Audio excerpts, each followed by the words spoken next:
Hey everyone, it's Ben Hardy here, and sorry that the lighting's horrible outside. They had daylight savings time happen, and so it is getting dark super early now. I mean, you can see it is just after 5 o'clock, and goodbye sun. But anyways, let's get into today's video, which is that my Raptor finally finished with the build. So the Raptor just finally finished off the production line, and it is now getting shipped to the dealer.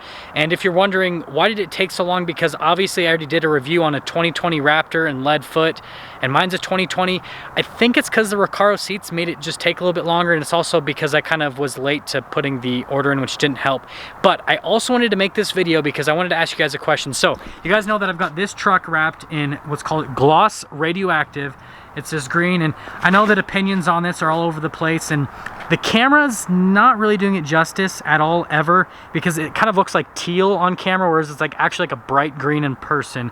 But this is the color I'm thinking about doing the Raptor with. So not exactly this color, but like an orange like this. This is the orange that's on the Jeep, so you can kind of see, obviously it's just a gloss orange. It doesn't have the same like flake that the gloss radioactive has, but it's just kind of like this like gloss finish orange. I'm thinking about doing that with the Raptor because the Recaro seats are blue.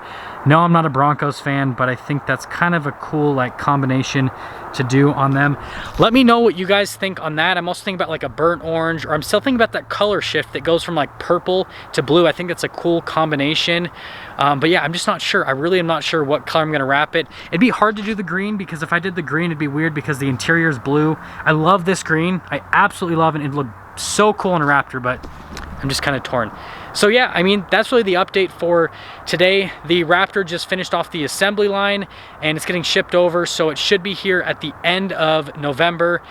Black exterior, which I can't remember what the paint color is called. It's just black. Black exterior, Recaro seats, everything decked out, every single option. Super excited. And yeah, so the biggest thing on this video, let me know what color you think I should do. Should I stay with the green? Should I go to orange? I don't have a purple. That's blue. Should I do like the blue to purple shift on it, color shift? Let me know in the comment section below. So I totally just dropped the camera there, but I will see all of you in that next video.